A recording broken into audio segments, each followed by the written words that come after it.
নিজের ভিতরে পাক বন্ধ করে দেন, লাগালে মিশা মিশা বসেন। এবার আমরা তওবা করব। বাড়িতে আল্লাহর বান্দি যারা আছেন তারাও সঙ্গে সঙ্গে তওবা করবে। আমি বললাম আল্লাহর বান্দি, হুজুররা যারা ওয়াজ করেন, ওয়াজ করে দাঁড়ান, হেদায়েত নিয়ত না, বসে বিসমিল্লাহ বলে খাইলে কি খানার অ্যাকশন নষ্ট হয়ে যায়? বিসমিল্লাহ বলে খানা খাইতে দুষ্টি, আগেই তো বাজেট করা আছে।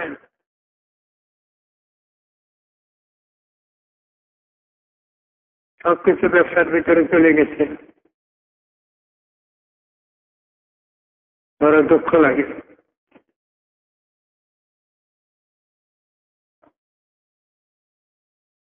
বুজুর্গেরও ছেলে মেয়ে আছে, ঘর সংসার আসছে, বাড়ি ঘর আসছে, টাকা পয়সার দরকার আছে।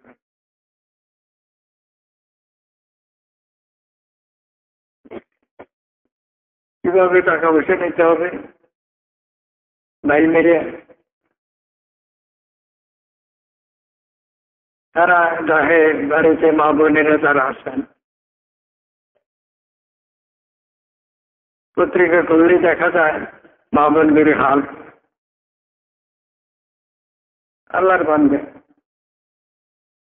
এই কথাটা বলবেন না। বাড়িতে আমার মা বোনেরা যা আসেন, পুরুষ যারা আল্লাহর বান্দা, আর মেয়ে লোক যারা বান্দি, টাকা পুরাই নিচে। টাকাটা তুমি তুলে আনতে হবে না? আপনারা কি হাঁসটা চলেন না? তো দুটো টিভি দেন, মা ডেকে মায়ের কাছে দুটো ডিমা দেখে।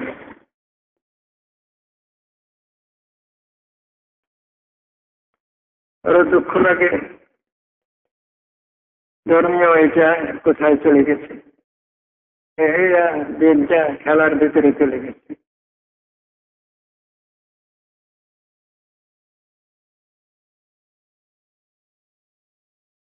সবকিছু থেকে নিজকে সামলাই নিতে হবে। যার তার মত মতো ধরলেও চলবে না।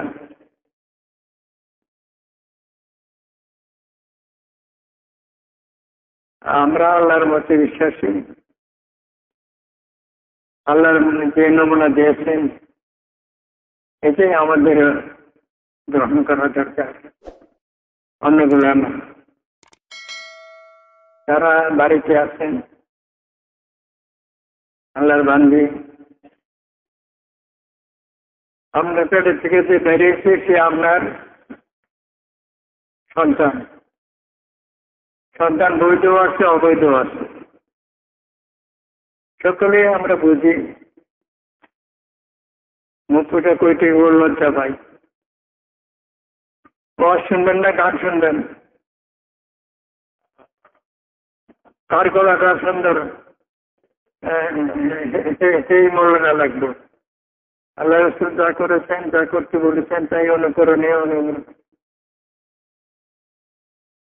আল্লাহ নিজের নূর থেকে আল্লাহ রসুলের নূর তৈরি করেছেন।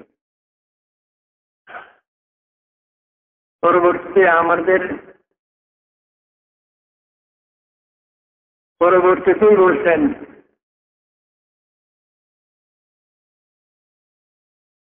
আল্লাহর নূর থেকেই কোন নূর ভাগ করা যায় না।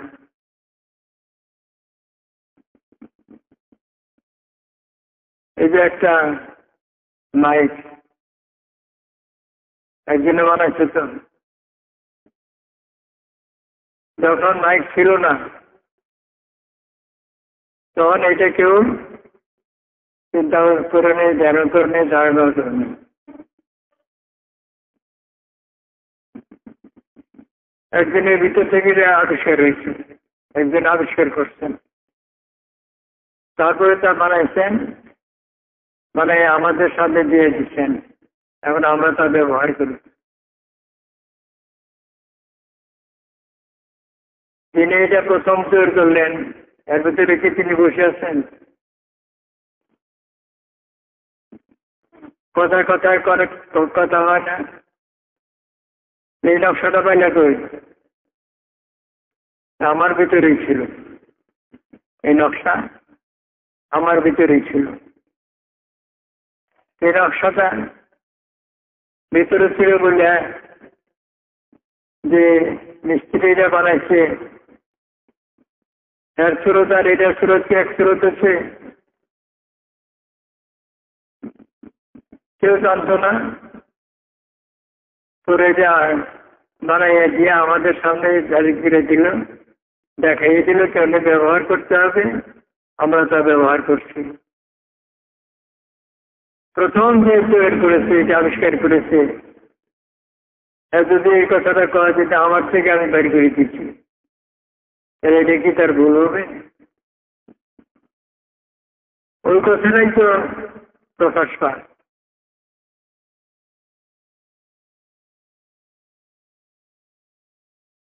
আল্লাহ বলছেন,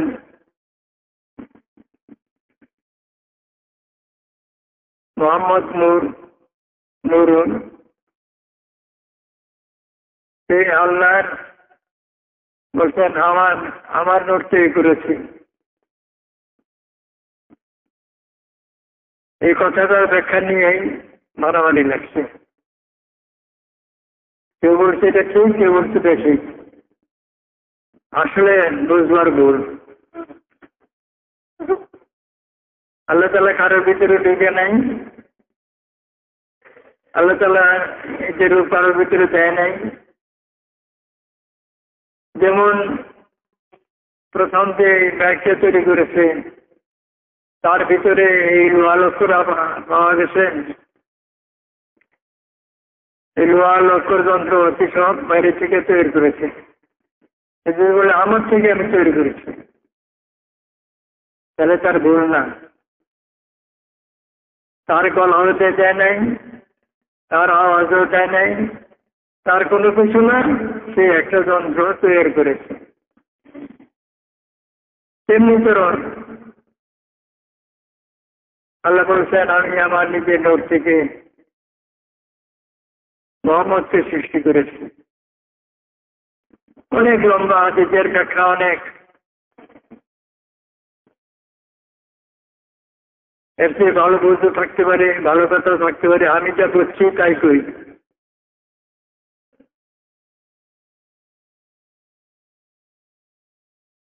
এই মেশিনের ভিতরে যেমন মেশিন যে তৈরি করতে হয় ঢুকে নাই, তেমনি মোহাম্মদ রাসূলুল্লাহ সাল্লাল্লাহু আলাইহি ওয়াসাল্লাম যিনি তৈরি করেছেন, তিনি তার ভিতরে ঢুকে নাই। তিনি তাঁরই নূর থেকে তৈরি।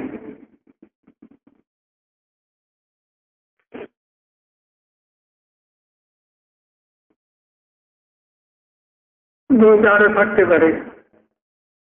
পথে নামতে গেলে সকলের বুঝ কি আর একরকম হয়? যারা মাকে তার গর্ভ থেকে সন্তান ধরেছে, সেই সন্তানের মা আরেকদিনে মা ডাকলেও এটা তার মা না।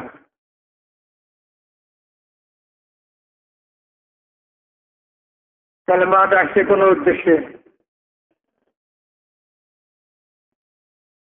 নিজের মা ছেড়ে আসছে, মা ডাকলো, তাহলে তার ভিতরে কোনো মতলব আছে। আমি কথা বলতেছি, আমি যতদূর বুঝি তার চেয়ে বেশি বুঝেন আপনারা সকলেই। মা কেন ডাকলো? হাসালেন গো, দুটো তিনি দেন না। তাহলে মা ডাকার উদ্দেশ্য হলো দুটা হাঁস রান্না। অঙ্কুরে তো হুজুর অসন্তুষ্ট হবে। এত হয়ে গেছে, ওটা তো তুলে আনা লাগবো, তার ঘর থেকে দিবে না। এই মতলবী মা, মতলবী বোন, এগুলা মতলবী। উদ্দেশ্য প্রণোদিত। আপনার মা সেই বেটি যে বেটির গর্ভ থেকে আপনি বেরিয়েছেন, আর কোনো বেটি মা না। জন্ম করবার হচ্ছে একবার এক মায়ের পেটে থেকে, তাহলে আরেক বেটি মা হবে কেমনি? বোন হইল যে পেটের থেকে ভাই বেরিয়েছে, সেই পেটের থেকে একটা মেয়ে হয়েছে, এই দুইজন হলো ভাই বোন সম্বন্ধ।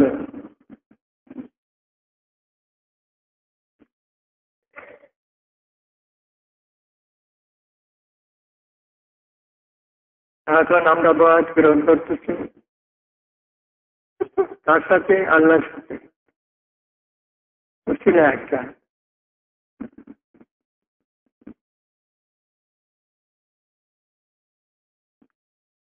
শিলা ছাড়া আর কিছু হয় না, এটা আল্লাহর সৃষ্টি।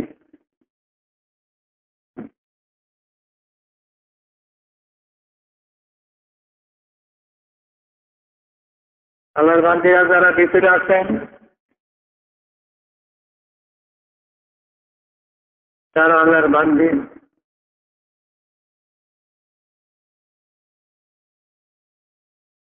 রাষ্ট্রদ্রোহী হই নাই, মন্ত্রী নেতা, ক্ষেতের কামলা, ঘরের কামলা, কামলা নেই না, কাজের যা কিছু হয়ে গেছে তারা।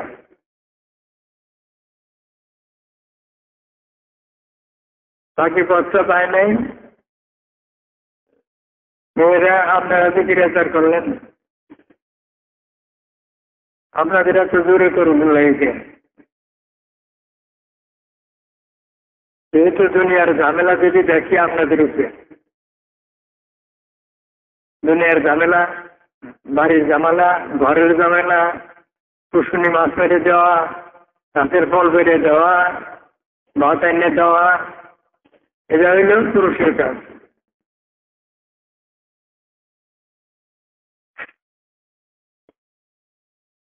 কম নেই, আজকে কাজ হয়েছে তো জাম আম পাইরে নিয়ে দেখায় পুরুষকে।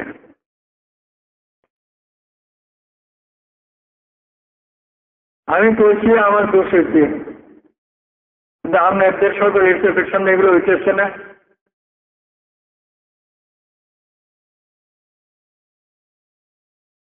পরে বলবো আল্লাহ রসুল করছেন এগুলো হবে,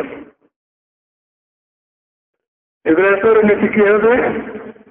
সৃষ্টিটা ধ্বংস হয়ে যাবে। এই আলামত ধ্বংসের আলামত।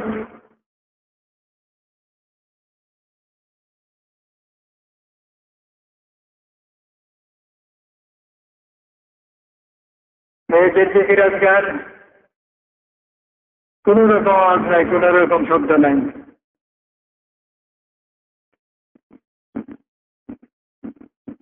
বাবুজি বেহির কথা হ্যারে বাবুজি ইব্রাহিম। বাবুজি বেহির মানে একটা দরজা, যে দরজা দিয়ে ইব্রাহিম আসতো, আর তার পাশে দিয়ে আরেকটা হলো বাবুর নেশা। যে রাস্তা দিয়ে ফেরস্তা দেখল, সেই রাস্তা দিয়েও মেয়েরে যাওয়ার নিষেধ। রাসূলের কাছে মেয়েরা আসতেন যে রাস্তা দিয়ে, এটা হলো বাবুর নেশা। আর যারা মেয়েকে তরুণকে সব বাদ দিয়া এক রাসূলের জন্য করে থাকতো, এরা হলো আসাদের সূত্র,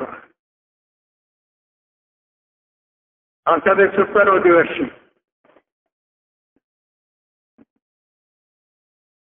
ঢুকতে ডান দিক দিয়ে ঢুকলে বাবু ইব্রাহিম দিয়া, বাপ দিয়ে ঢুকলে বাবুর নেশা দিয়া, বাবুর নেশা দিয়া মেয়েরা আসতেন, সেদিক দিয়ে রাসূলুল্লাহর কদম থাকত, মাথার কাছ দিয়ে আইতেন না। দেখবেন ঘুরে যেত, আপনাদের উপর ঘুরে দিয়ে রিয়াজুল জান্নাত বেহেশতের বাগানের ভিতর দিয়ে ওই দিক দিয়ে দরজা ছিল, হুজরার দরজা, ওই দিক দিয়ে আসতেন।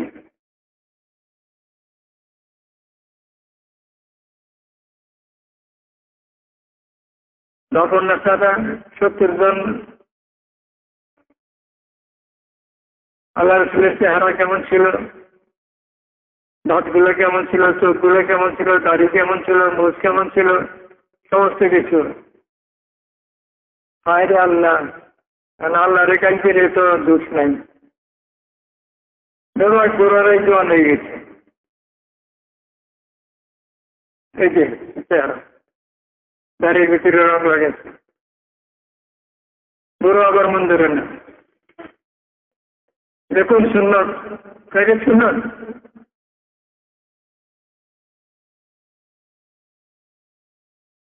রাসূলুল্লাহর 13টা দাড়ি পাক ছিল, 13টা।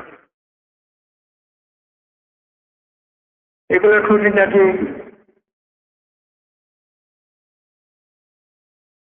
চিন্তা করছে যে 13টা দাড়ি পাক ছিল আল্লাহ রাসূলের। এটা সাহাবীরা এটাকে লিখে রাখছে, কি লিখে।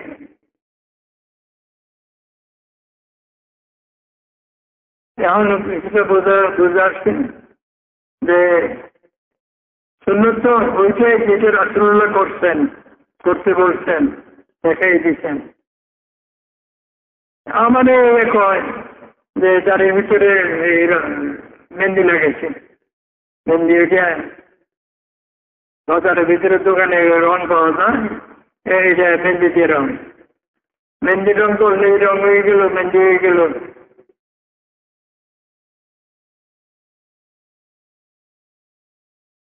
এরকম কত কিছু হয়ে যেতেছে।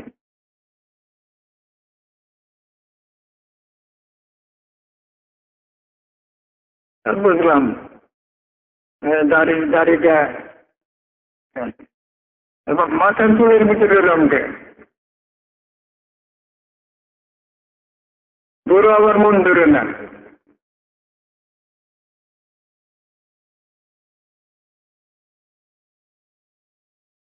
মরা বেলা লাগানোর কাছে বিচার গেল,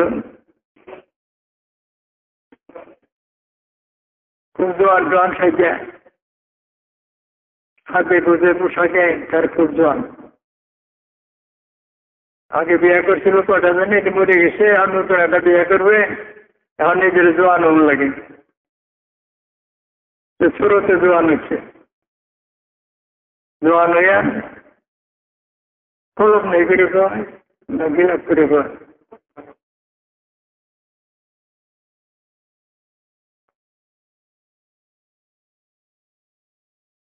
যত রঙে সাজুক, রাতের বেলায় জ্বালাবে না,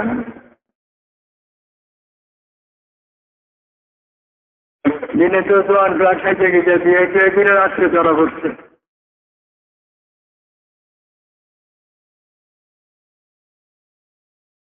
মেয়ে লোক ওই সময় মেয়ে লোকতে দিয়ে আসছি, 2-একটা মেয়ে লোকতে দিয়ে পাওয়া যেত, ধাক্কা হইয়া ফেলাই দিয়ে বুড়িয়া। পরের দিন ফারুক আজম আমিরুল মুমিনিন তার কাছে বিচার গেছে,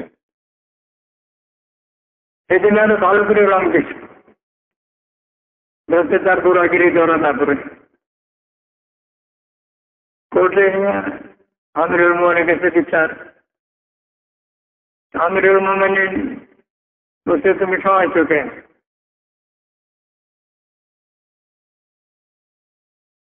মেয়ে বলতেছে আমিরুল মুমিনিন এটা বুড়া, কিন্তু সুরতে সারাতে জোয়ানের মতো দেখা যায়, জোয়ান কাছে ধরা করে না। বিচার ফারুক আজম আমিরুল মুমিনিন তিনি ভাবতেছেন সাক্ষী প্রমাণ যা কাছে এটা ঠিক করা যায় না, কারণ সাক্ষীরা কইতেছে, কেউ কয়েছে 30 বছর আমার সাথে একসাথে খেলছি, না অন্তত কইয়া তার যুবক করে ঠিক যায়। সাক্ষীরা তারা যুবক বানাই নিচ্ছে। এখন খেলা খেলে ধাক্কা ধাক্কিতে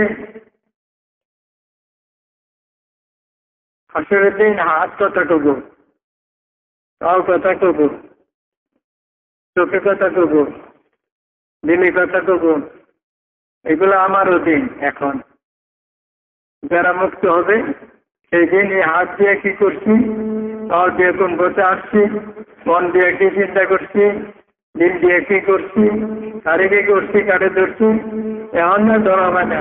কিন্তু সেই সময় হাতে পায়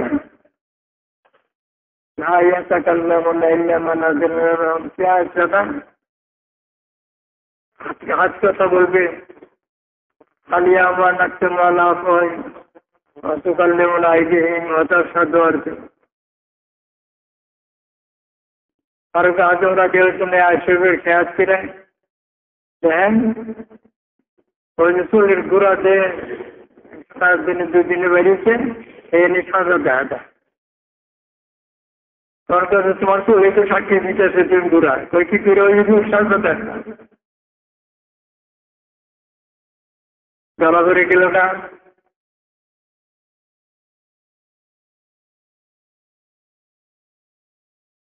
পুত্রেরা অনেক সময় বিপদ বলাইছে।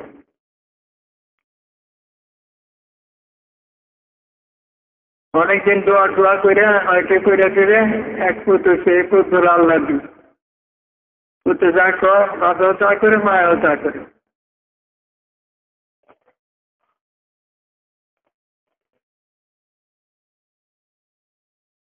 কতগুলো লোক আছে না, তারা চলে কিন্তু কারোর সঙ্গে মিল নেই, নিজের মতে কোনো বড় দাঁড়ি না। এর ঘরের সন্তান, এটাও খুব আল্লাহ দিক। আম বাক্সে, পাশে বাড়িতে গাছে আম বাক্সে, যা চায় তাই জীবন লাগে, তো আমার হাত ধরে দাও, তোরা তো আমার গাছ না, নাহলে দেবো আমার আম দূর লাগবে। গাছ আমার না, আমি তোর আম তুমি করছি কেন, তোমরা জীবন লাগবে, ঘুমায় না, ওই যে আমরা যা যান ওই আম জীবন লাগবে, ঘুমায় না। অনেক সময় বিবিরে বুঝতে চায় না যে পোলা দেয় আম নেমে কান করছে, রাইতে হয়ে গেছে গা, হয়তো ওরা ঘুমাই গেছে, হঠাৎ পারে এনে দিলে কেউ তোর দেখবে না।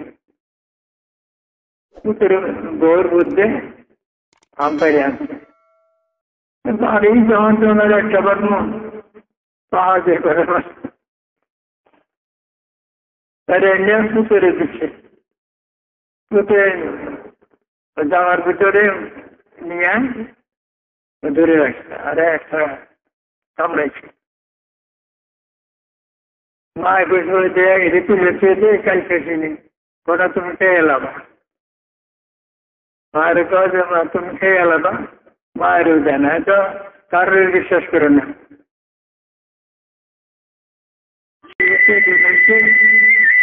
ওই বাচ্চা ওই কাপড়ের ভিতরে আম নিয়ে গোবর করছে,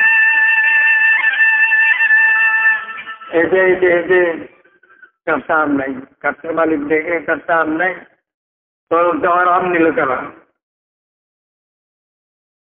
তুই নিচ্ছ, তোর বাড়ির কিনারে গাছ তুই নিচ্ছ, তো আমি তোমার সঙ্গে কথাই শুনি, তোমার অন্তর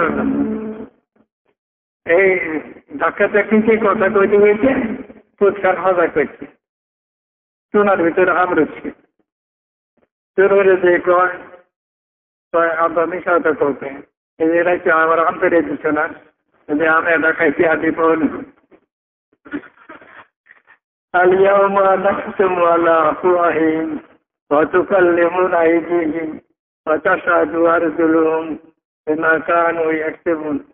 মনের ফুর্তিতে আমরা যা কিছু করতেছি এই হাসটা আর্থিক চোখ কান হাসলে দিনে আমার থাকবে না, যার তার তার আল্লাহ আল্লাহর কাছে কি মিশাতে দেবো আমার সাথে সাথে একটু এই দিত। আর কোন সাক্ষীর দরকার আছে? আমার সাক্ষী যে যারে বেড়ে দিতে হ্যাঁ করে দিতেছেন অনেক সহায় পোস্টারে একটা সাক্ষাৎ মেরিয়া ইচ্ছেই নয় কিন্তু কাজে পরিণত হয় না। এই ইমানটাকে শক্ত করে সোজা করে দৌড়া নিজের ঠিক রাখতে হবে এই জমানায়। এরই জন্য জিকির আজকাল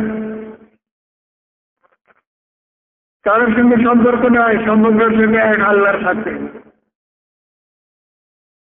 আর কেউ আমার না, কেউ যে আমার না কাজে প্রতি মুহূর্তে বুঝেন। সমস্ত দেখে দিয়েছে আল্লাহ, আল্লাহর হুকুম মোতাবেক আমরা আবদ্ধ। কজনে তা ঠিক রাখতে পারছি, কজনে তা ঠিক রাখতে। তুমি আল্লাহর বান্দিরা আপনারাও বলবেন, কিন্তু আপনারা বলবেন মনে মনে। মেয়েদের গলার আওয়াজও একটা পড়তা, অন্য পুরুষে শুনলে গলার আওয়াজের দিনে লেখা হবে এবং তার বিচার হাসরের দিন বিচার হবে। এখন আমি যা বলবো, আমরা ওয়াদা করতেছি কার সাথে? আল্লাহ ওয়ালা হওয়ার জন্য আল্লাহর সাথে।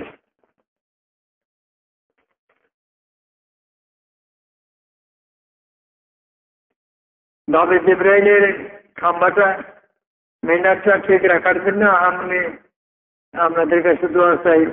মিনার খাড়া করতেছি, নবী জিবরাইলের মিনার। আল্লাহ যদি কবুল করেন হয়ে যাবে।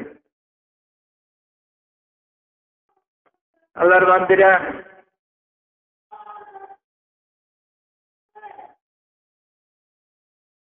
রাজা বসে ওয়াজ করে, আর কি ওয়াজ করল না কোন হুজুরে অনেক খোঁজ খাওয়ালো যে মনসুর আল্লাহ মনসুর রাজা আল্লাহ একটা আদর ফিরা মরুদ্রা আদর ফিরা চুলের ভিতরে খান ফিরা চুলের থেকে ময়লা বাইর করছিল। চুলের ময়লা হইল সারপোকা, সারপোকা বোঝেন নেই, চুলের ভিতরে লোমের গুড় দিয়ে কামড়া। আড়াইতলা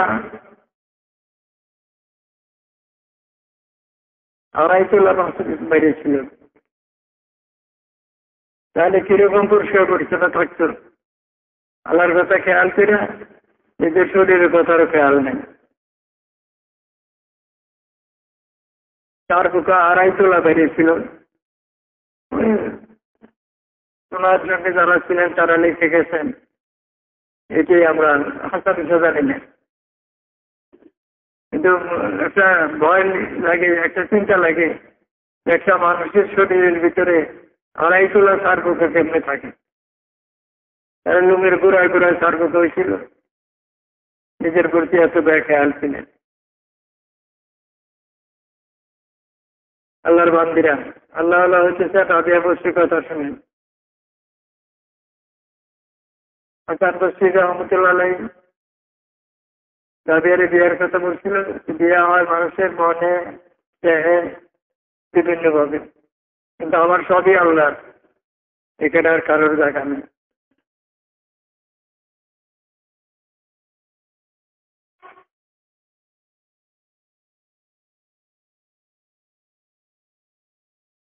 সেদিন কেউ কারোর হবে না।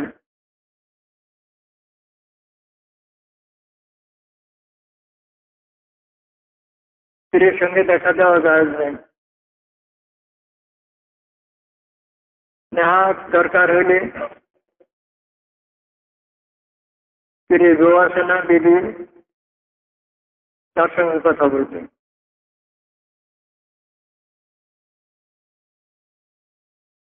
তারপরে জমানার আলোকে যদি ধরে বিবেক আসর থাকবে।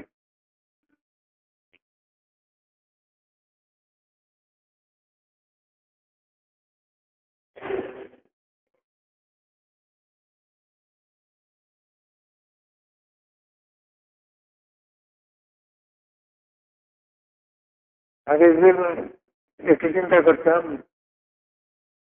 এই বোঝা কেউ কান্দে নেই, নিজের খেলা স্প্রে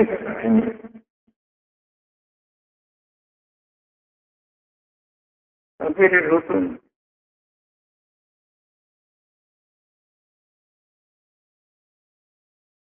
পীর বাবা না,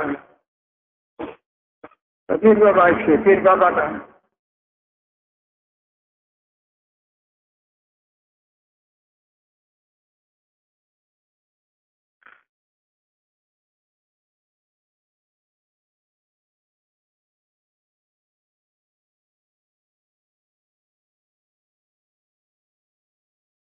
বিসমিল্লাহির রহমানির রহিম। আয় আল্লাহ তাআলা,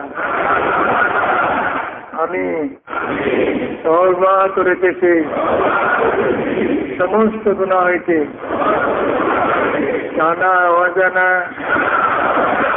ইচ্ছায় অনিচ্ছায়, খেয়ালে বেখেয়ালে, গোপনে প্রকাশ্যে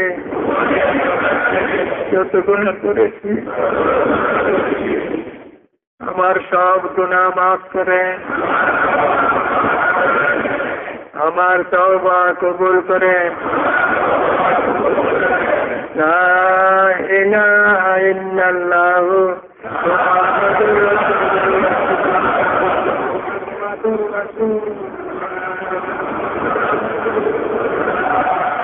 আমি মুরিদ হইতেছি উপর দস্ত মুবারক হযরত নবী করিম সাল্লাল্লাহু আলাইহি ওয়াসাল্লাম বাওয়াস্তা খলিফা হযরত মাওলানা বুরহানুদ্দিন সাহেব রহমতুল্লাহ আলাইহি ইস তরিকা কাদেরিয়া চিশতিয়া নকশবন্দিয়া মুজাদ্দিদিয়া মুহাম্মদিয়া ওয়াইসিয়া সরওয়ারদিয়া আহমদিয়া।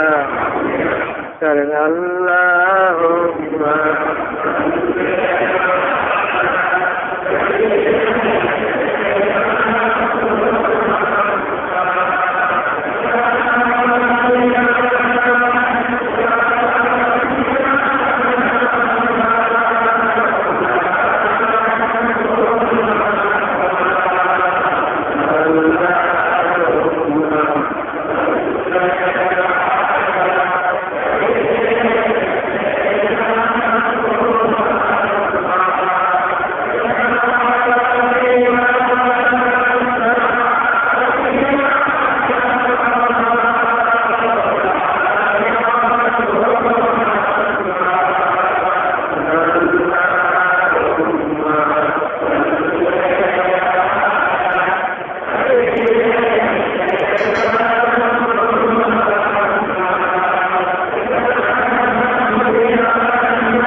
বিদায়ী মুহূর্তে রাসূলুল্লাহ যে হাল হয়েছিল,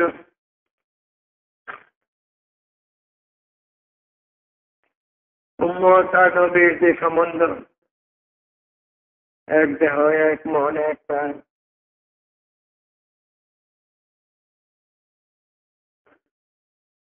তাকেই তার সংবাদ।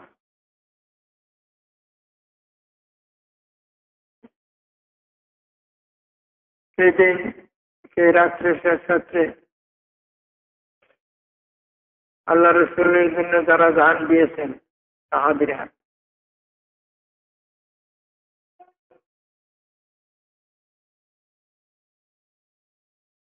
এগুলো এত সংকটময়, বুঝবার ভুল হলে, শোনার বা বুঝার ভুল হলে অসুবিধা হয়।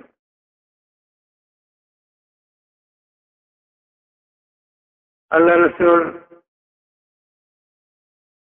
যারা দিন ইসলাম প্রতিষ্ঠার জন্য, আল্লাহকে প্রতিষ্ঠা করার জন্য, আল্লাহ রসুলকে মানুষকে চিনিয়ে দেওয়ার জন্য যেভাবে যা কিছু করছেন, যারা আল্লাহ রসুলের জন্য গান দিয়েছেন, তাদের কথা স্মরণ করে পুরো হইলে যেমন চিন্তা হয়, একটা কিছু করে গেলে যে না গেলে এই ছেলেগুলো কেমনি অসুবিধা করবে, শত মজবুত সঠিক করে নেওয়ার একটা চিন্তা ভিতরে আসে। আল্লাহ রসুলের জন্য যারা গান দিয়েছেন, আল্লাহর তরফ থেকে যখন খবর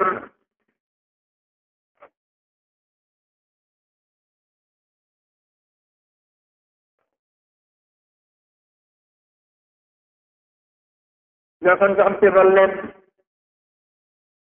যে চলে যেতে হবে, যখন জানতে পারলেন চলে যেতে হবে এই দুনিয়া থেকে, দুনিয়া থেকে তো চলে যেতে পারেন না। দুনিয়ার হায়াত যতদিন দুনিয়া আছে ততদিন দুনিয়া ছিল, যতদিন বাইসে আছেন জাহেরি ভাবে, ইন্তেকাল, স্থানান্তর। এর ভিতরে আমরা আল্লাহর বান্দাদের ভিতরে ধরতে পারি খিজির আলাইহিস সালাম। খিজির আলাইহিস সালাম মরেন নেই, নবী না, আল্লাহর বান্দা, কিন্তু ইবাদতের দূরে বেলায়েত ও কামালতে এত দক্ষতা হয়েছিল, এমনও আছে যেখানে আল্লাহ রসুলের সকলে ভুল করে বলল, সেখানে টক্কর দিচ্ছেন। সাহাবেদের মীমাংসা হওয়ার পরে কে খলিফা হবে মীমাংসা হয়ে গেল, সিদ্দিক আকবর খলিফা হইলেন। এখন হুজুরে কি করবে? হুজুর তো মরেন না, মরতে পারেন না। জীবনের একটা সময় আছে, নির্দিষ্ট করার সময় আছে, যতদিন জাহির থাকবে। এরপরে কিয়ামত পর্যন্ত আমরা থাকবো কবরের ভিতরে, কবরের ভিতরে আমরা থাকবো অদৃশ্যভাবে। আল্লাহুম্মা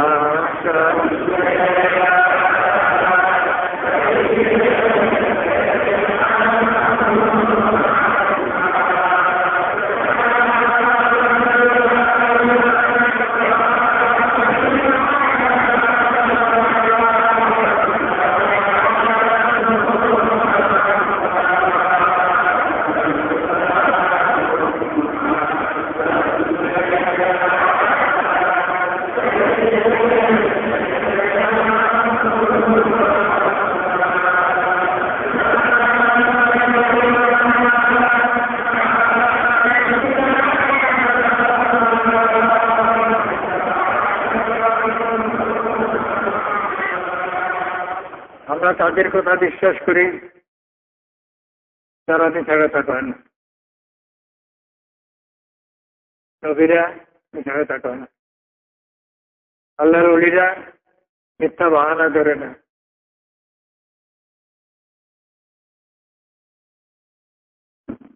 যখন সাব্যস্ত হয়ে গেল যে রাসূলুল্লাহ করে আবু বকর সাহেব আসবেন,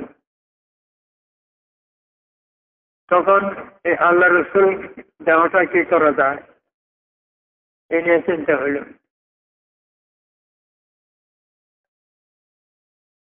কোথায় দাফন করবে, কেমনি গোসল করাবে, গোসল করাইতে হবে কিনা, কারণ আল্লাহ রসুল তো সবসময় পবিত্র। পবিত্র পাঠ না পাকলে পাঠ করা যাবে তার, কিন্তু আল্লাহ রসুল কোন সময় না পাক হইতেন না। এই চিন্তায় গভীর। তখন একটা আওয়াজ আসলো,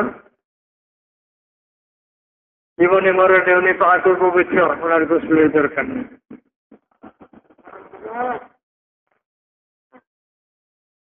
সকলেই মেনে গেল, কিন্তু সিদ্দিক আকবর মানলেন। চিন্তা করতে লাগলেন,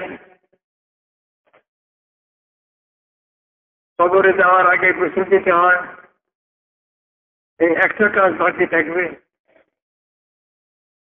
তখন উপস্থিত সাহাবাদের ভিতরে একটু তন্দ্রার ভাব আসলো। আওয়াজ আসলো, আগের আওয়াজকারী শয়তান আমি খিজির আলাইহিসসালাম বলছি। কথাটা বুঝছেন? আমি খিজির আলাইহিসসালাম বলছি হুজুরকে গোসল দিতে হবে।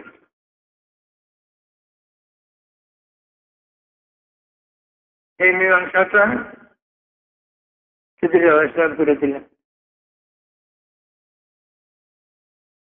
সিদ্দিক আকবর বললেন, এটা একটি সত্য কথা, আল্লাহ রসুলকে গোসল দিতে হবে, কারণ আল্লাহ রসুল খাওয়া দাওয়া করছেন, গোসল করছেন, ওযু করছেন, জীবনে জিন্দেগিতে সবকিছু করে গেছে।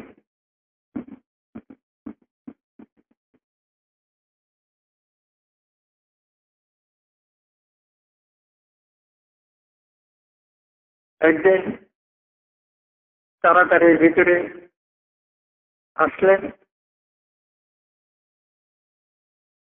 এগুলোর ব্যাখ্যা অন্যরকম, যেভাবে ব্যাখ্যা হয়েছে পায়ের জুতা ছিঁড়ে গেছে। জুতা তো চপ্পল, ওই যে লাইন করে কয়, ওই 2 আঙ্গুল ভাগ দিয়া ঢুকাই দিত।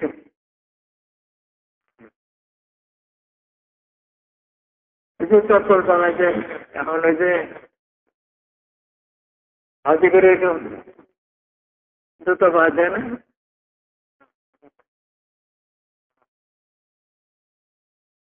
জুতাই এদের আকার হল অন্যরকম, সমস্ত ভাগ খোলা থাকবে। 2 আঙ্গুল আছে, 2 আঙ্গুলের ভিতর যে ফাঁক আছে এই দিক দিয়ে রশি ধরাই দিল, যাতে পা থেকে ছুটে না যায়। ছেড়ে গেছে, এক জোড়াই তো আসতো না। তার সাথে থেকে আনা তাড়াতাড়ি শুয়ে আনলেন সিঁড়ি করে দেওয়ার জন্য। সুতা লাগবে না, সুতা পাকাবার জন্য এক পাশে হুজুর ধরছেন, আমি পাশে আয়সার দিকে ধরছেন। হাতে থেকে সূর্য পড়ে গেছে, সুই দেখা যায় না।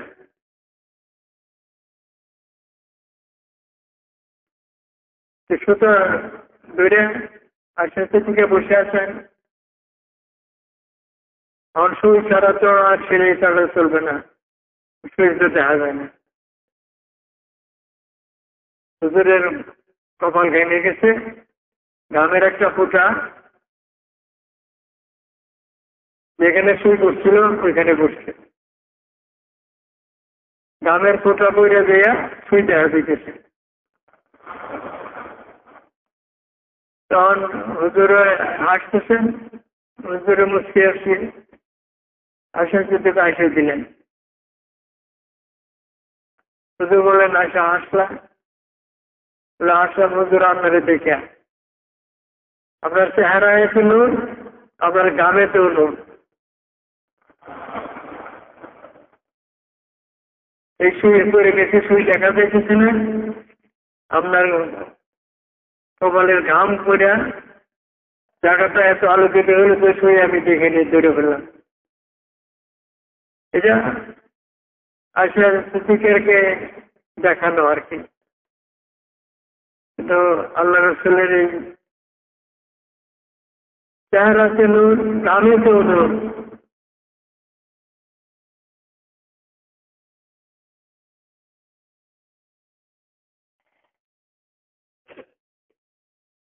ও যুদ্ধে গেলেন, জান্নাতুল বাকিতে গেলেন, দোয়া চলে যেতে হবে। হুজুর জানেন, হুজুর জানেন, হুজুর সকলকে ওয়ার্নিং দিতেছেন। হুজুর এটুকু জানেন কখন কোন মুহূর্তে চলে যেতে হবে তাও জানেন, কিন্তু প্রকাশ করেন। এমনি তো ফাতেমা পাঠান বাপের জন্য, প্রকাশ করেন না।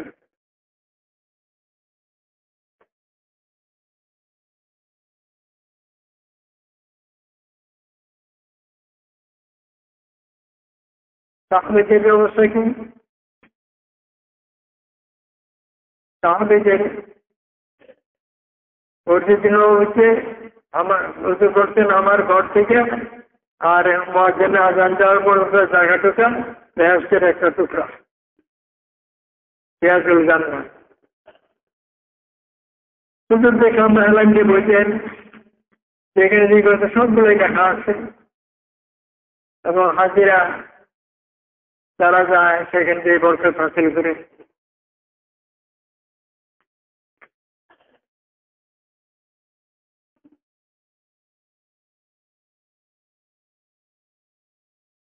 হুজুর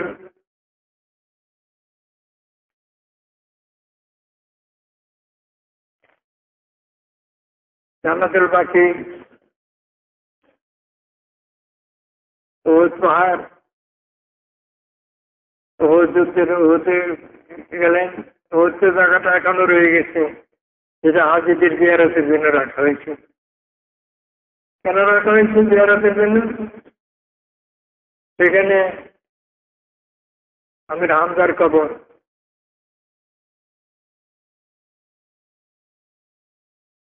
চিন্তা বুদ্ধিতে ধরবেন, সেদিন আপনি অস্বীকার করতেছেন।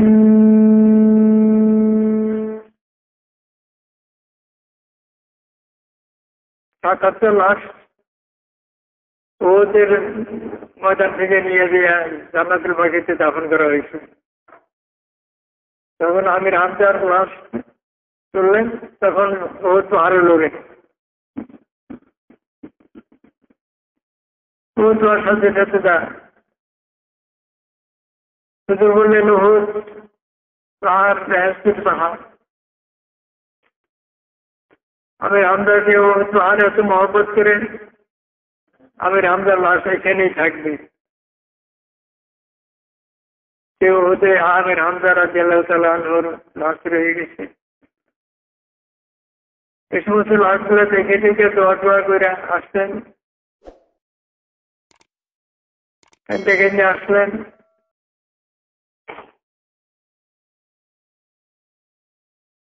মাথার বেদনা। হুজুর সাল্লাল্লাহু আলাইহি সাল্লাম আসলেন। আয়েশা মাথায় রাসূলুল্লাহর মাথায় বেদনা। হুজুর হুজরা ঢোকার আগে দেখেন আশাতে দিকে টানতেছে, আমার মাথা গেল। হুজুর বলছেন, এখন তো আমারও বলছে আমার মাথা গেল। আশা, তুমি আমার আগে বললে, আমি তোমার গোসল করাইতাম, কবর নামাইতাম, সবকিছু করতাম, আমি করতাম, আমার কাছে আনন্দ হইতো। আর সেদিক থেকে বললেন যে আপনি আমার মৌতি কামনা করতেছেন। তবে বললেন অভিমানী মেয়ে লোক উচ্চানিটা বুঝে না, সময় বুঝে না।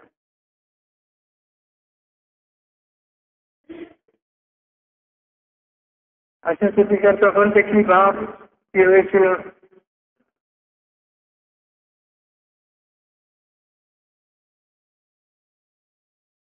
আর একটা খবর সকলেই জানেন, খাদিজার গর্ভের সন্তান আছে,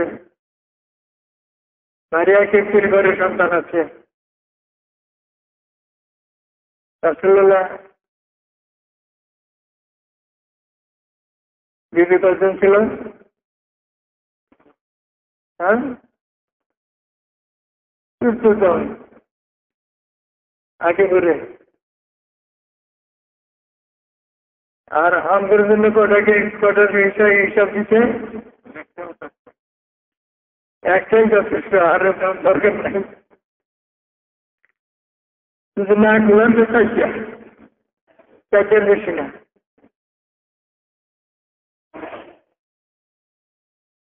চাইতের পরে ওই কারোর ক্ষমতাও চায় না।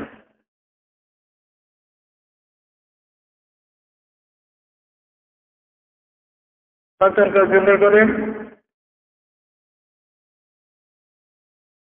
মারিয়া কিপ্তি, ইব্রাহিম রাদিয়াল্লাহু আনহু আর বিবি খাদিজা, মাঝখানে সন্তান নাই। তাহলে এই সংসার কি হয়েছে? আর কি নবর জানেন? আর কি নবর কখন করতে হয়?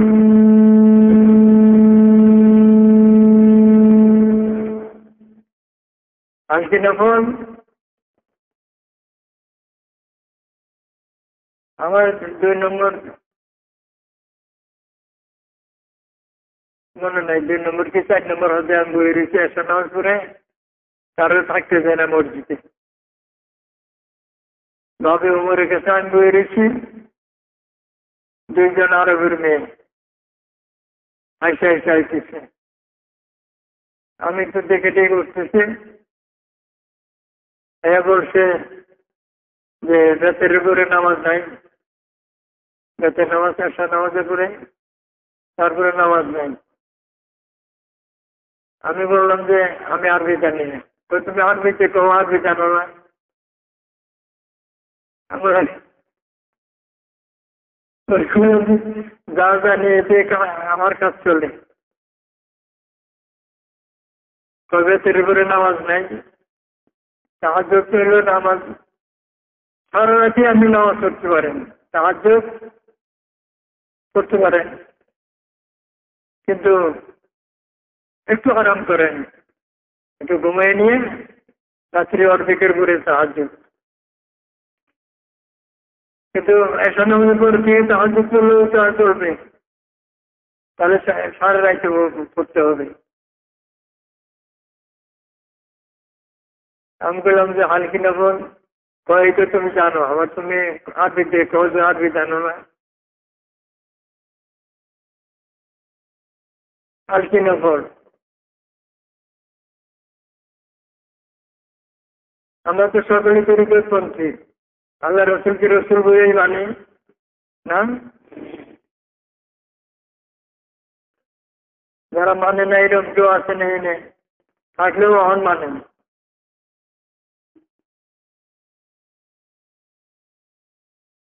রাসূলুল্লাহ 12 জন বিবি, খাদিজার 6 সন্তান, মারিয়া কিপ্তি। মারিয়া কিপ্তির ইতিহাস ছিল তখন যুদ্ধ করার পরে যেটা আটকা পড়ত, যারা জয় হয়েছে তাদের কাছে মেইল পড়ত। মারিয়া ক্ষেত্রে অত্যন্ত বুদ্ধিমতী। মারিয়া ক্ষেত্রে মানে আমার দেশেও আছে বাইতে কোনা এই নেচারের মেয়েরা, গোষ্ঠীরা। যুদ্ধের পরে মারিয়া ক্ষেত্রে রাসূলুল্লাহ চাদর এনে দাঁড়িয়ে দিচ্ছে। আশা ক্ষেত্রে কি দেখে বলতেছে এই একটা রেজাল্ট বাজাবে, কত রেজাল্ট। মারিয়া ক্ষেত্রে আল্লাহ রসুল আসতে বললেন, আমার বাপ আমাদের সম্প্রদায়ের নেতা ছিল। কথাটা কেন বললো বুঝলেন? আপনি যেমন মুসলমানদের নেতা, আপনি সম্প্রদায়ের নেতা, আমার বাপও আমার সম্প্রদায়ের নেতা ছিল। এটারা কি ইশারা করলো? একত্র করছে যুদ্ধবন্দির মেয়ে লোক ভাগাভাগি হবে, কিন্তু সরকারের মেয়ে, কাজে যেন সরকারের ভাগে পড়ে।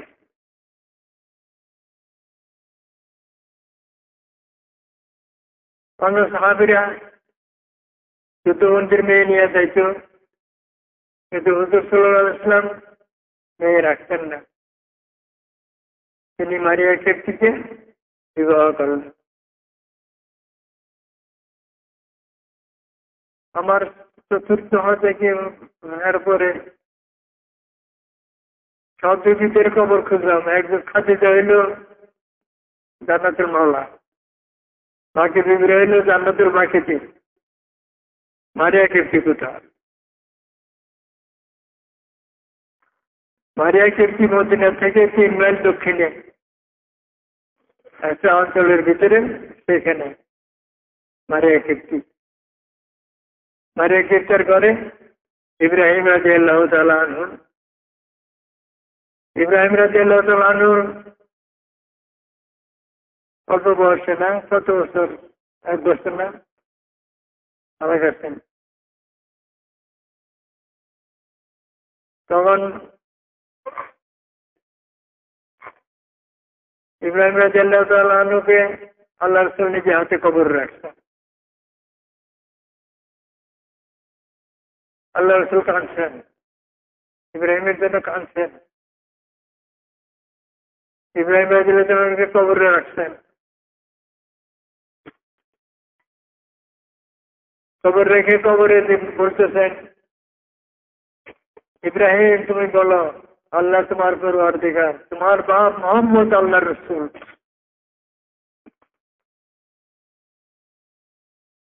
এগুলা কথাগুলো এগুলা বলতেছে এই জন্য এগুলো আমরা জেনে রাখি। যারা মানে না, মানে না, তাদের সঙ্গে আমাদের দরকার নেই। কবরের কাছে যাওয়া যায় না, কবরের কাছে কবর লাগে না, কবরের দোয়া কবর লাগবে না, আল্লাহ রাসূল করে গেছেন।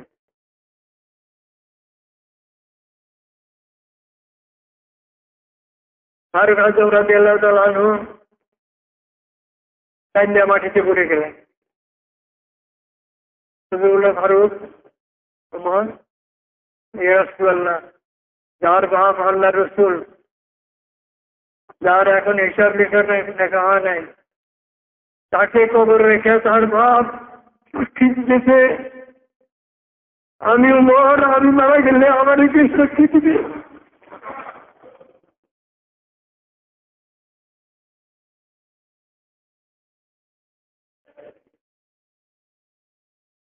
আল্লাহর ওলি কিছু বুঝবে না, তার সন্তান মারা গেছে। মারা গেলেই সন্তান মারা গেছে, তখন করে দেব জানাজা করে মসজিদে দিয়ে ঢুকছে। মরিদানি করে কতগুলো মরিদ আসছে, এগুলা পাগল।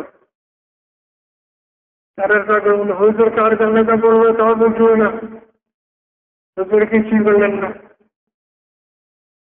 তার মনে দুঃখ লাগছে।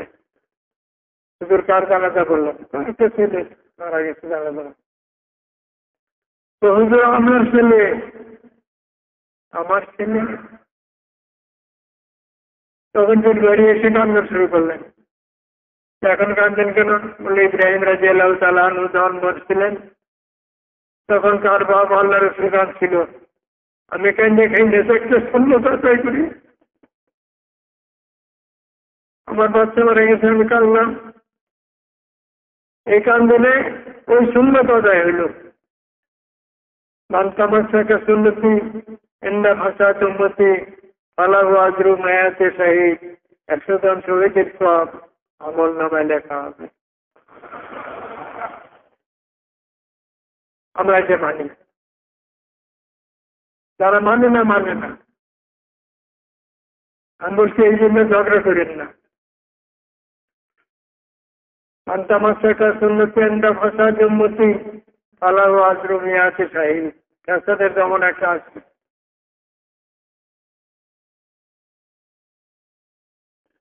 আগে একটা কথা পেয়ে চাইলাম, এখন এই কথা চলে না। কবরে জানাজা, কাপড়ের কাপড় সকলেরই একরকম না। সেখানে কীর্তি দিতে হয় লুঙ্গি একটা, তখন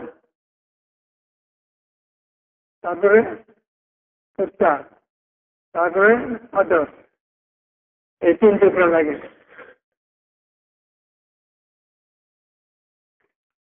খবর দিতে সময় কি খবর লাগে? মিনহা খালাকনাকুম, একবেলা সাথে আগ্রহ কিছু খবর লাগে না। বাপের মাটি দিয়ে হাত তুলে বাপে লেগে একটু দোয়া করে না। কিন্তু আমরা আহলুল সুন্নাত, তারা বাপের জন্য দোয়া করবে। সন্তানের দোয়া, দোয়াটা কেমনি হবে? রব্বির হামহুমা কামা রাব্বায়ানি সগীরা। কি দোয়াটা করবো তাও আমরা শিখে দিতেছেন। বাপের জন্য দোয়া করো, তোমার বাপ থেকে তুলে থেকে দুধ খাওয়া থেকে তাদের জন্য দোয়া করো। আল্লাহর বান্দা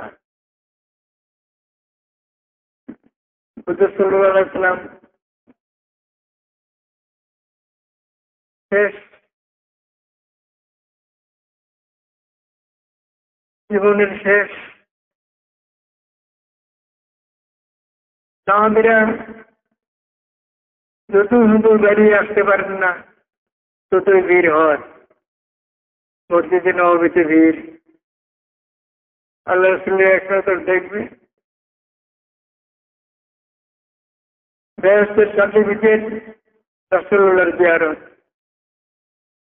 যেমনি হোক, স্বপ্নে, মুরাকাবায়, মুশাহাদায়, খেয়ালে তিনি রাসূলুল্লাহকে দেখেছেন।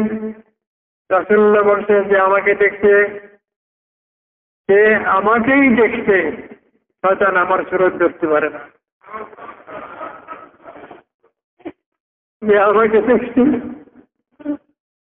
আমার উপরে ওয়াজিব হয়ে যায় তাকে আল্লাহর কাছ থেকে সুপারিশ করে বেহেশতে পৌঁছে দেওয়া।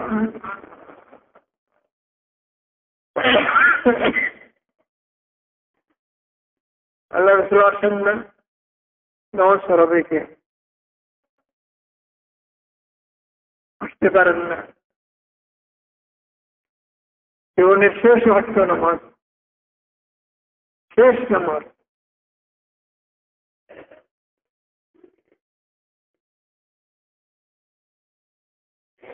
আকাশে মেঘ থাকলে সূর্য দেখা যায় না, আলো আহে না। মেঘের ফাঁকে থেকে সূর্য দেখা যায় না, তখন তো দুনিয়া আলো হয়।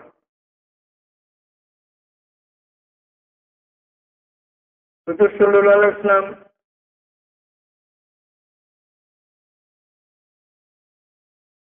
জীবনের শেষ ওয়াক্ত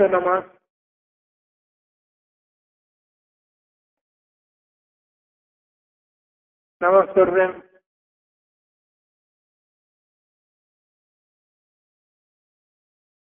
বারবার চেষ্টা করতেছেন, উঠেন করে যান। অনেক লম্বা ইতিহাস, সংক্ষেপে সাহাবীরা রক্ত চলে যেতেছে, হুজুর বললেন আবু বকরকে নামাজ পড়াইতে বলো। আবু বকর নামাজে দাঁড়াইলেন। তখন কোন রকমে আল্লাহ রসুল দরজা চৌকাঠ খুললেন। বাইরে যদি অন্ধকার থাকে আর ঘরের ভিতরে যদি আলো থাকে, দরজা খুলে দিলে দরজাতে আলো বেরোয় না। রসুল্লাহ যখন দরজা খুললেন তখন একটা জিনিস মারল, দূরের একটা জিনিস। আবু বকর ইমাম মসজিদে দাঁড়াচ্ছিলেন, তিনি ইতস্তত করলেন। নামাজ শুরু হয় নাই, পিছন থেকে সমানে হাতাতালি দেওয়া শুরু করলেন।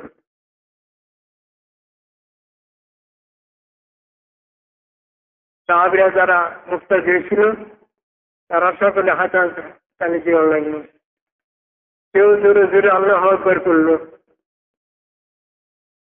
হুজুর বললেন চুপ থাকো, হাত দিয়ে ইশারা দিলেন। আয়েশা দিয়া সিদ্দিক আকবরকে আল্লাহ রসুলের সাক্ষাতে ইমামতি করার ক্ষমতা কার? বেয়াদব হয়ে যায়। তখন আবু বকর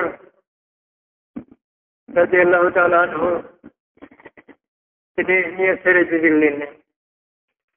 হুজুর পিছনে ধাক্কা দিলেন, পিছনে হাত দিয়ে ধাক্কা দিয়ে বললেন তুমি নামাজ পড়ো।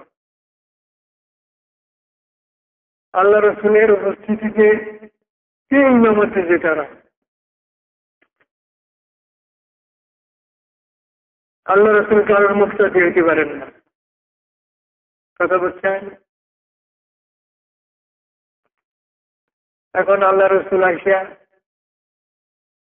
আবু বকর সোজা, ইমাম সোজা, ইমামের ডান দিকে বসলেন।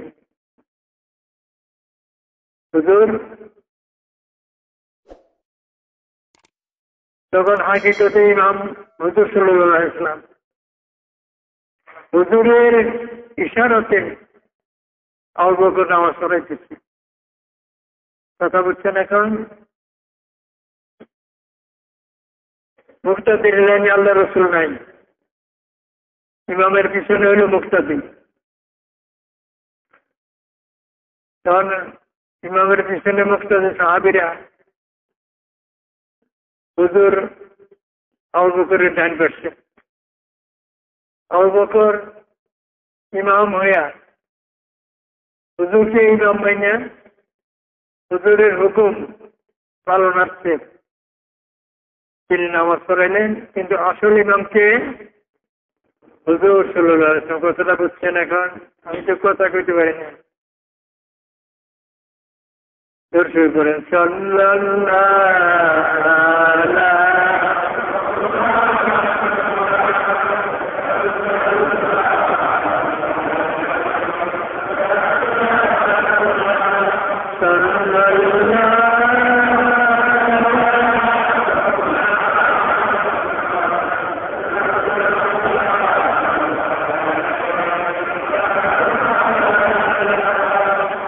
সমস্যা সেই কথাগুলো ভালো করে বুঝবার চেষ্টা করে।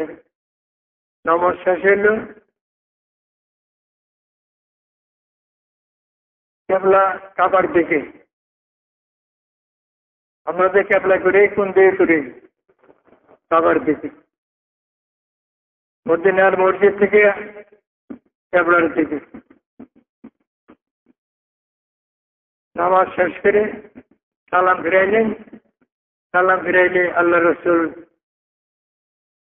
ডান দিকে বসলেন, আবু বকর সামনে বসলেন। সমস্ত মুক্তাদিরা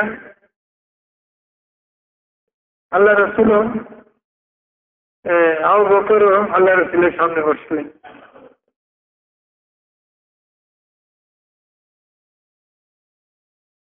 আল্লাহ রসুল বললেন, অন্ধকারে মেঘরসের মতো ফেতনা ছড়াইয়ে পড়তেছে। এক্ষেত্রে রাত্রি অন্ধকার,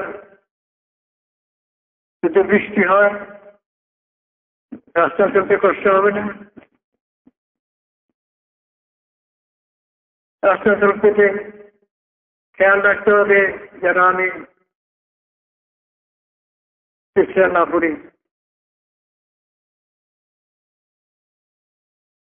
রাস্তা চলতে খেয়াল করতে হবে যেন রাস্তার কাছে আমার পায়ে না বসে। রাস্তা চলতে খেয়াল রাখতে হবে যেন রাস্তার কোনো বিপদ আমার না ধরে। কথা বলছেন? আল্লাহ রসুলকে এমনি জায়গায় নিজের ভিতরে রেখে দিতে হবে সেখানে কারোর কোনো জায়গা নাই। সেখানে শুধুমাত্র আল্লাহ রসুল আর হইলাম উম্মত। মান আহয়া সুন্নতি ফাকাদ আহবানি ওয়া মান আহবানি কানা মাই ফিল জান্নাহ।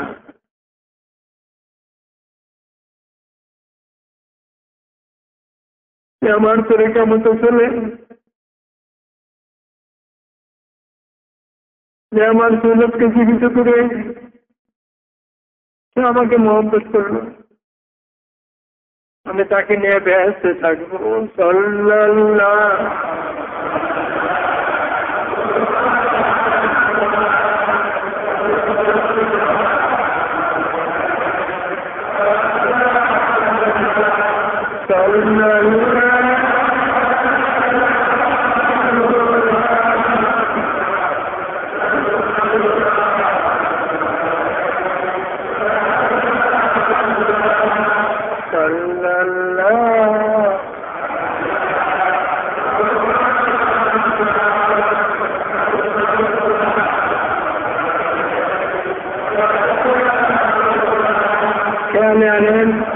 তখন কি অবস্থা হইতেছে?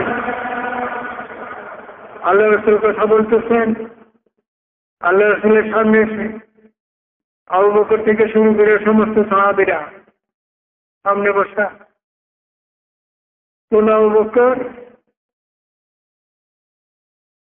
যে আবু বকর আল্লাহ রসুলকে ছাড়া একটা মুহূর্ত থাকতে পারেন না। এখানে বলতেছেন, অন্ধকারে মেঘরাশি মতো ফেতনা ছড়াইয়ে পড়তেছে। একে রায় ঠান্ডায় তার উপরে মেঘের বৃষ্টি যদি পড়ে, রাস্তা চলা কষ্টকর। ইমানদারদেরকে একটু সাবধান করে দিতেছে, এই ফেতনাদের জমানায় এমনি ভাবে পথ চলতে হবে যেন পায়ে কাঁচা না ঢুকে,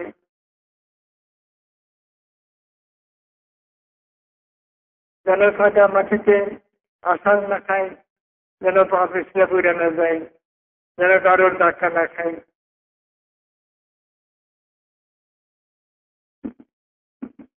তরিকত হলো পথ, রাস্তা, জীবন ও জিন্দিগির জন্য যে পথ ও যে মত কোন দিক দিয়া কোন মারামারি ধাক্কাধাক্কির ভিতরে থাকবেন।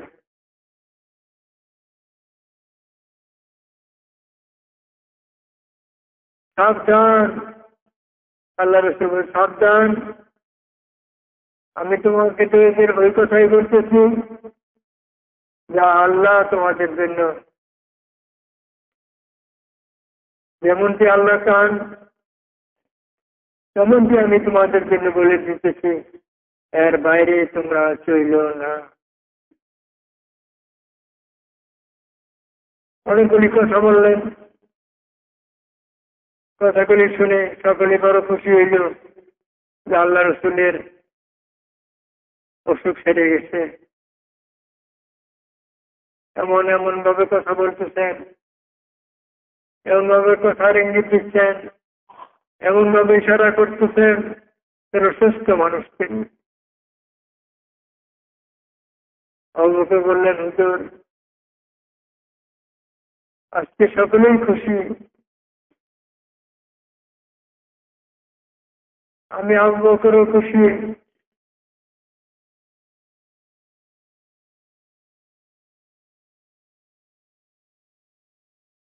আবু বকর কথা শুনো,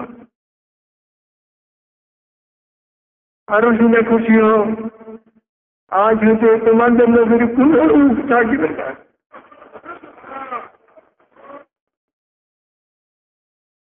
শুনে সিটিকার হাও করে কান্না শুরু করে দিলেন। হুজুর কি শুনলেন? যতদিন মানব জীবিত আছে তারা অসুখ বিসুখ খালা বানিয়ে ধরবে, আজ থেকে আপনার কোনো ওষুধ থাকবে না। তার মানে আজই আপনি চলে যাবেন, আমি আবু বকরকে নিয়ে বসে থাকবো।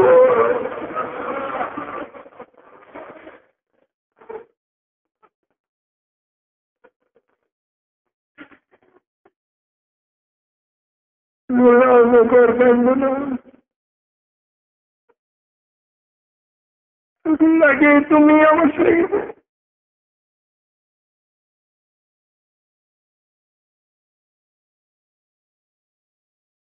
আবু বকর।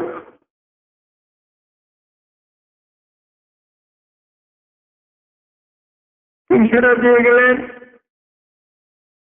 আল্লাহ রসুল কি ইশারা দিলেন? অন্ধকারে মেঘরসের মতো ফেতনা ছড়াইয়ে পড়তেছে। এখন দেখেন ফেতনা ছড়াইয়ে পড়ছে কিনা।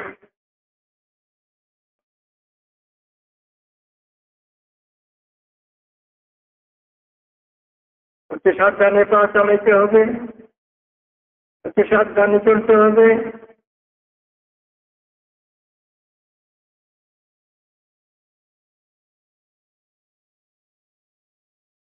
সকলে চলে গেল,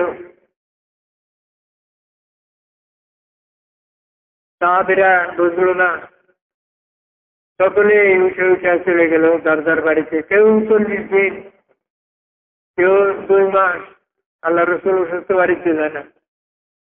বাড়ির বাজার বাজার টাজার কিছু করা নাই, বাড়ির কি ব্যাপার সে কি জানে। আল্লাহ রসুলের পাগলেরা তখন সকলে বাড়ি দিয়ে গেল খুশি হইয়া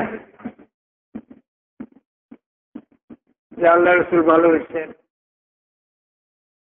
আল্লাহ রসুল ভালো হয়েছেন, ভালোভাবে থাকবেন।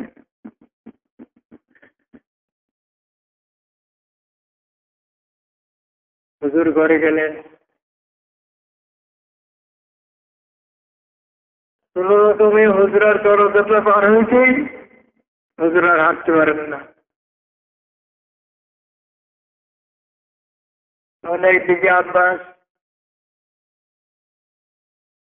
আর এইদিকে আলী কারামাল্লাহ দুজনে ধরলেন। হুজুর বললেন, আমি কোথায় যাব? 10 জন বিবি তখন করে। সকলের ইচ্ছা, সকলে জানে আল্লাহ রসুলের সবচেয়ে পিয়ারা হইল আয়েশা সিদ্দিকা।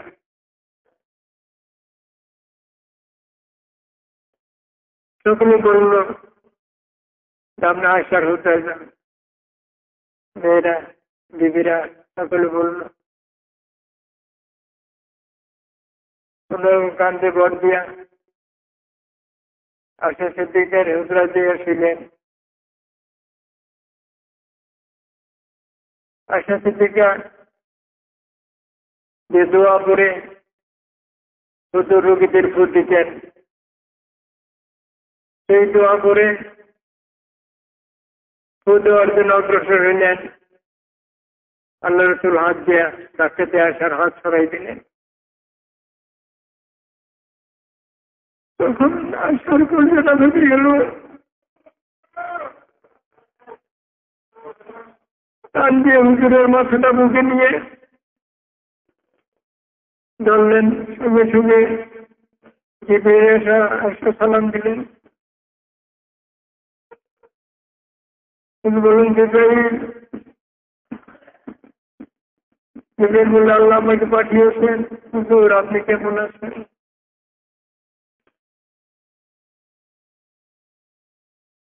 আল্লাহ কি জানে না হুজুর কেমন আছেন? আল্লাহ সবই জানেন। আল্লাহ রাসূল প্রশ্ন করলেন, আল্লাহ কি জানে না? জিবরাইল বললে, আল্লাহ জানেন। তো বর্মার ইজ্জত, আপনার সম্মান, আপনার মহব্বত তিনি আপনার খবর জানতে চেয়েছেন।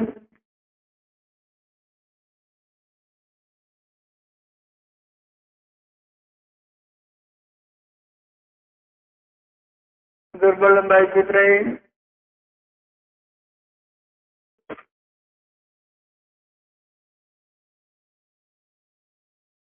আমার মধ্যে আমি কোথায় রেখে দেবো?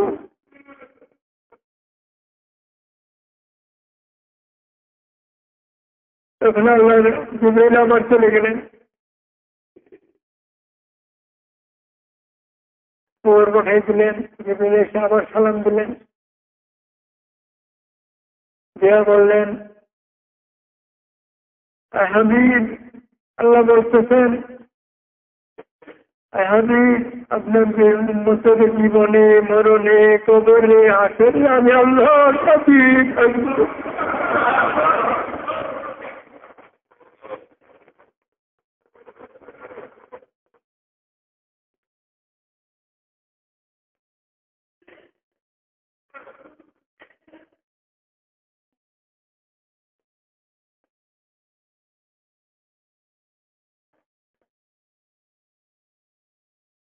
বললেন, ভাই জিবরাইল, আমি কোথায় থাকবো আর আমার উম্মতরা কোথায় থাকবে?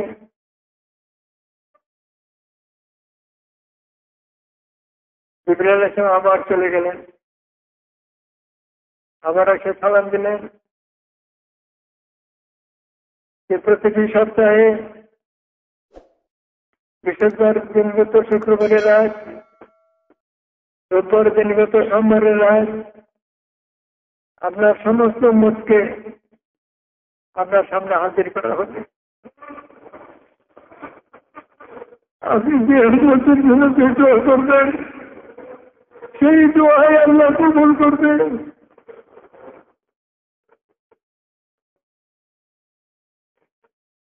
ওই যে আল্লাহ রাসূল বললেন, আমি যে আমাদের উম্মতকে দেখবো না,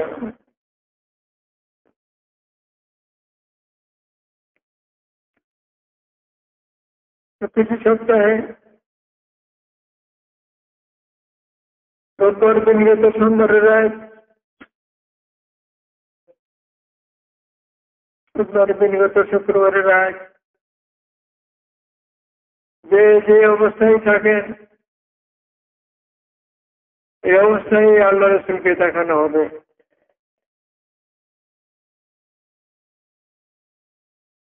আল্লাহ রাসূল মক্কার উম্মতকে দেখে কত খুশি হন, কত সন্তুষ্ট হন, কত খুশি হয়ে দোয়া করেন। গুনাহগার উম্মত দেখে কষ্ট পায়। আল্লাহ রাসূলকে মনে কষ্ট দিয়া আমরা কি শান্তিতে থাকতে পারবো?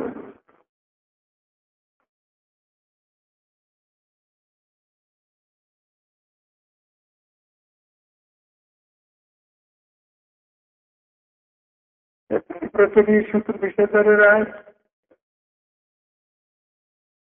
সমস্ত মরা জীবিত মৃত, খাস করে তারা দুনিয়া থেকে চলে গেছেন, তারা রূহ আর দুনিয়াতে আসছে।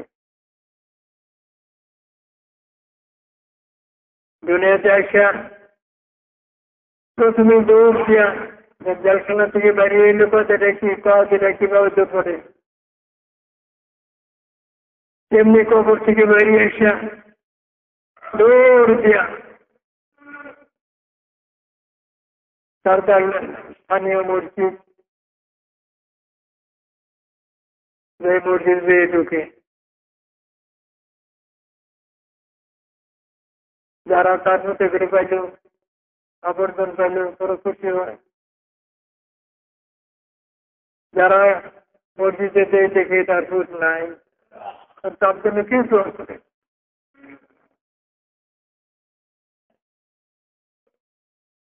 ঘরে যায়, দেখে বলে তোরা একটু দোয়া কর। কিন্তু হ্যাঁ, আমরা এতই মূর্খ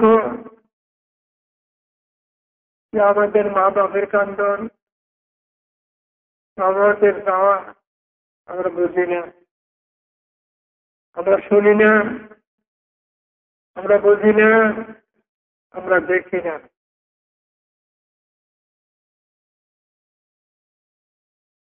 এমন লোক অনেক আছে যারা দেখে, তারা দেখে মা বাপের কান্দন শুনে,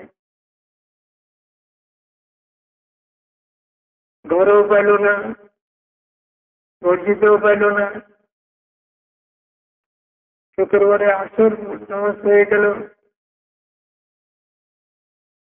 যার সন্তানেরা মসজিদে হাজির হয়ে দোয়া করছে, তারা ঘরে থেকে দোয়া করছে মা বাপের জন্য, সেই দোয়া নিয়ে তাতে খুশি হইয়া তারা আবার কবরে যেতেছে।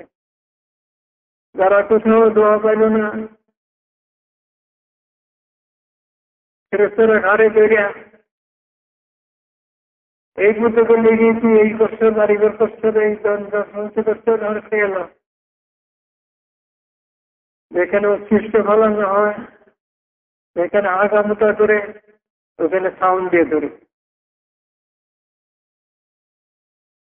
তখন এই তো হয়, আল্লাহ আমার পরিত্যক্ত সম্পত্তি, আমার ঘর বাড়ি,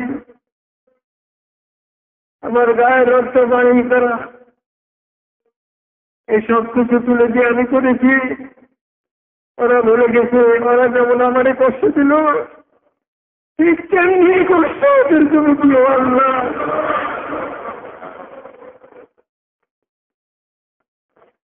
আমাদের দোয়াকে বদ্ধ করা,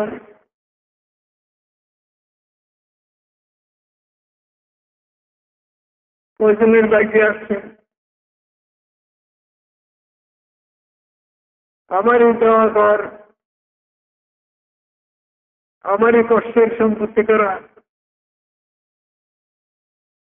প্রথমে এরা ভাগাভাগি কিনে পাগল নিয়ে যাচ্ছে, ধরে যাচ্ছে, মা বাবরে দুষতেছে। ওরাই এক সন্তান যারা মা বাবের জন্য দোয়া করে আল্লাহর কাছে মাগফিরাত কামনা করে। মৃত মা বাপের জন্য সন্তান যখন হাত তুলে, তখন আল্লাহর রহমতের সমুদ্রে দরিয়া বসে যায়। যে দোয়া করে সেই দোয়াই আল্লাহ কবুল করে নেয়। আল্লাহ রাসূলের সঙ্গে ওয়াদা করা।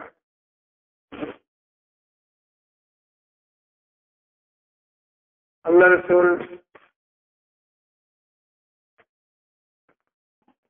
জিবরাইলের দিকে আবার তাকাইলেন। জিবরাইল আলাইহিস সালাম আবার গেলেন, আল্লাহ তাআলার কাছ থেকে খবর নিয়ে আসলেন। জিবরাইল বলো আমার হাবিবকে যে যা চায় সে আমার কাছে চায়, আমি তাই দিয়ে দিব।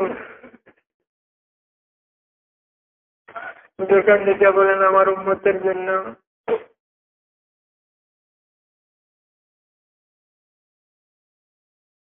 প্রতি বিশ্বরের রাত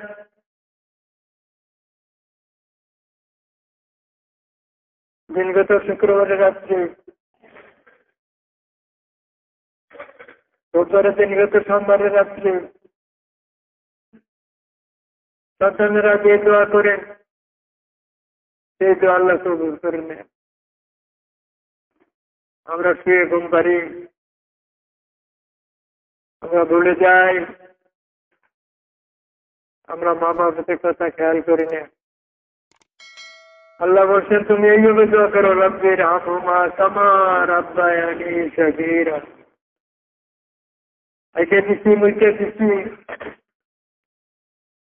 বিছানা নষ্ট করছে, কাপড় নষ্ট করছি, কে দিচ্ছে? মায়া দিয়ে দিচ্ছে, পরিষ্কার করে দিচ্ছে। কিন্তু সেই মা বাপকে আমরা ভুলে যাচ্ছি।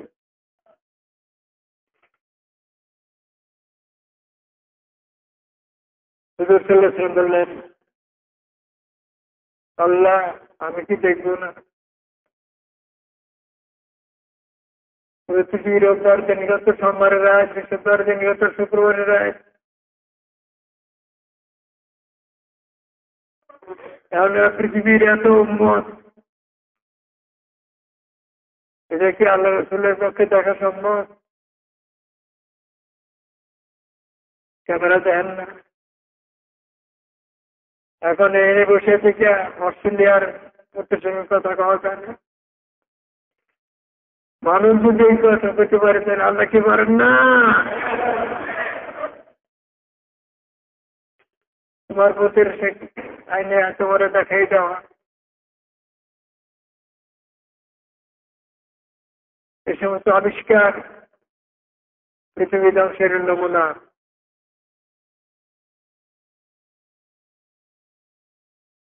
আল্লাহর বান্দারা,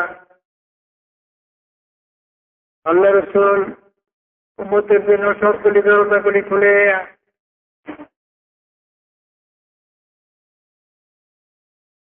সবগুলি দরজাগুলো খুলে দিয়ে আমাদের বলে দিয়ে গেছেন। তারা বুঝে না, যারা বুঝে না, যারা গায়ের দিকে তর্ক করে, যারা বিপদ চাইতে হয়, তাদের সঙ্গে আমাদের কোনো কথা নেই।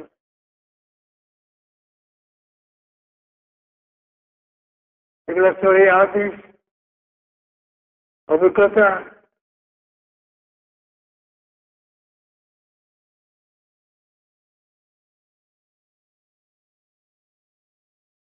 দেখতে চান, জানতে চান, বুঝতে চান,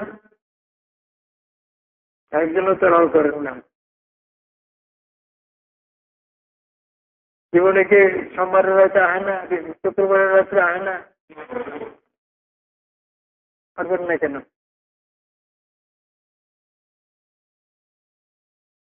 সেই পথে চেষ্টা করতে হবে, সেই পথে চলতে হবে। আল্লাহর বান্দারা সব ছেড়ে দিয়ে, সবকিছু আদায় করে দিয়ে,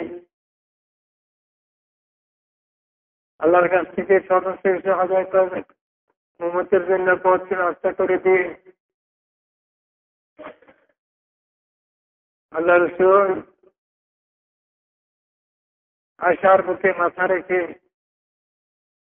চেয়ে আসেন, বাইরে থেকে সালাম দিল।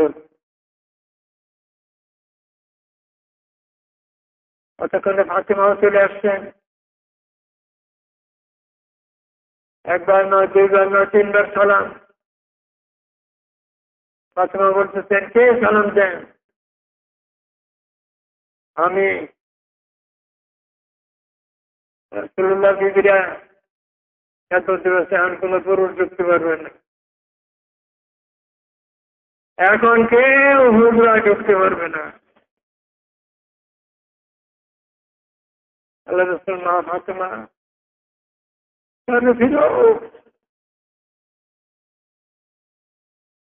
তুমি তারে ভিড়াও, এই যে আজরাইলের আওয়াজ,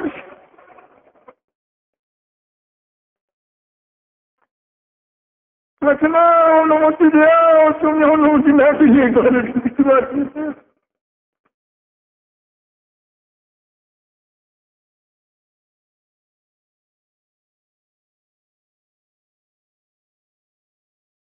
তুমি বেরিয়ে সময় সে সালাম দিলে,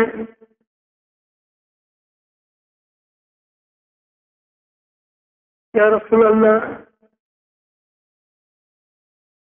আল্লাহ অধীর আগ্রহে, অধীর আগ্রহে, মানে কিরকম আগ্রহ?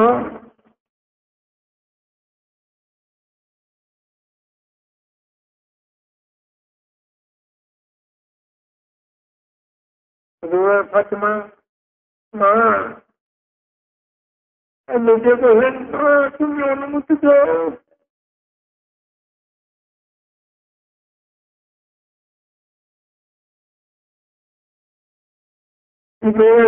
কাছ থেকে উম্মতের জন্য সবকিছু আদায় করে নিয়ে নিজের অনুমতি দিলেন না। ফাতেমা কাঁদতেছে, ফাতেমা তুমি অনুমতি দাও, আমার গোষ্ঠীর ভিতরে তুমি প্রথম আমার সঙ্গে দেখা করবে।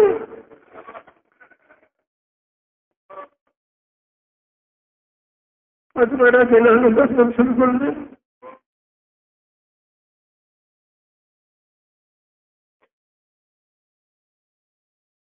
ফাতেমা কান্দো না, সকলের আগে তুমি আমার সঙ্গে দেখা করবে।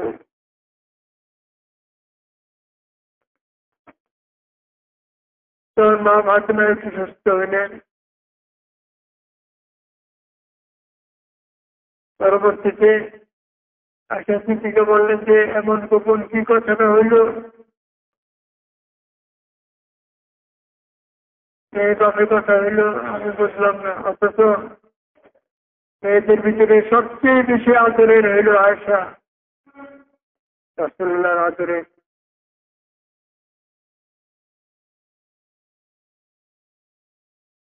হুজুর হাতের পরে আশা সিদ্দিকের মনের ভিতরে খটকা, ফাতেমা এদিন বাবার প্রতি কি কথা কছিলেন।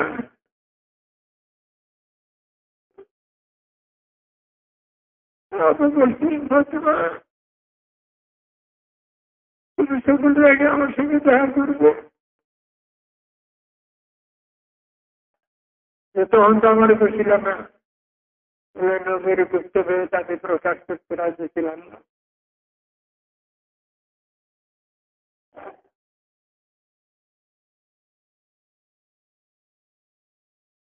ফাতেমার অনুমতি দিলেন, আবদাল গুরু হোটেলের ভিতরে ঢুকলো।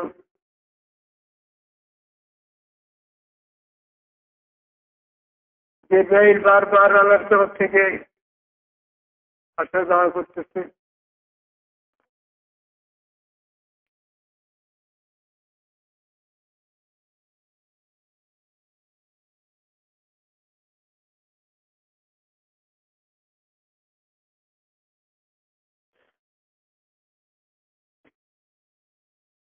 ফাতেমা অনুমতি দেওয়া, আবদাল ভিতর থেকে সালাম দিলেন।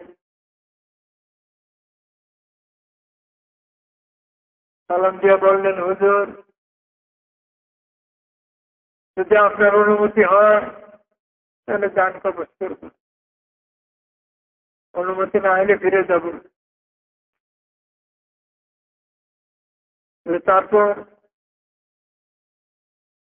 তারপরেও আমি আসবো। আজরাইল তুমি আমার জান কবজ করো।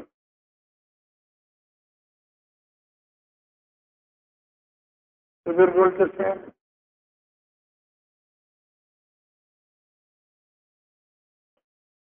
অস্থির হয়ে তুমি কিভাবে আমার জান কবজ করো?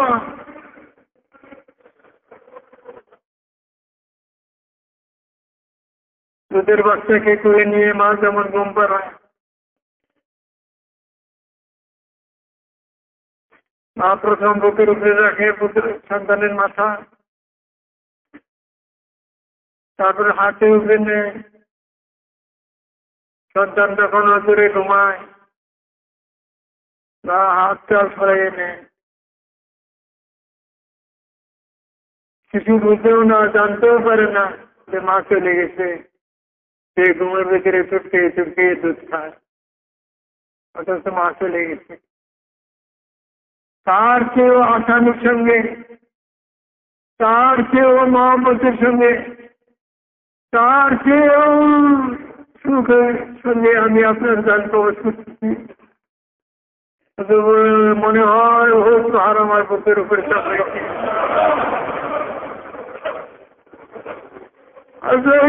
আমার উন্মতেরাই মৌতের যন্ত্রণা বুঝতে পারবে না।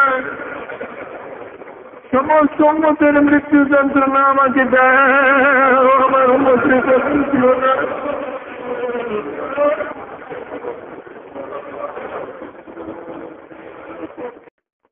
সেটিকে আগ করতে হবে।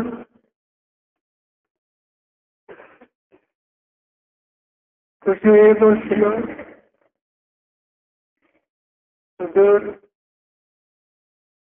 সকলেই আমরা খুশি।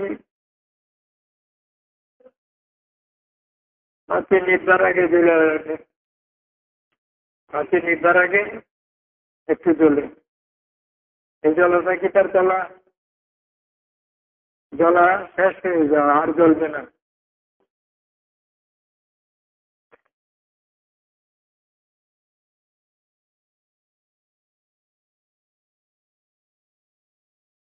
আল্লাহর বান্দারা, আমাদের প্রথমে যেতে হবে রাসূলুল্লাহর ভিতরকে।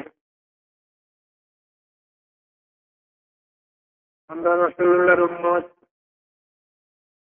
সত্যিকারের উম্মত হওয়ার জন্য চেষ্টা করব।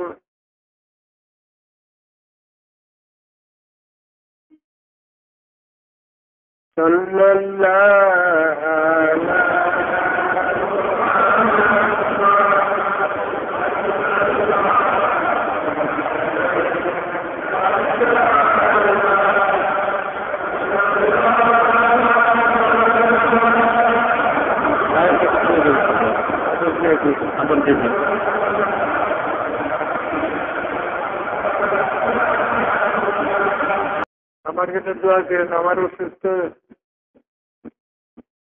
আমি তো কথা বলতে পারি না।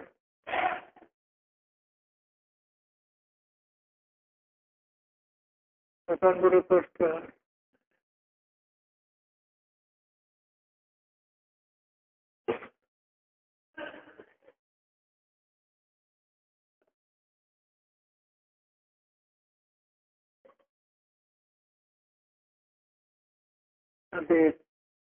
থেকে অন্তর্গত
كنت كنزا كخزينة يا سلام مدينة صلاة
مدينة انصر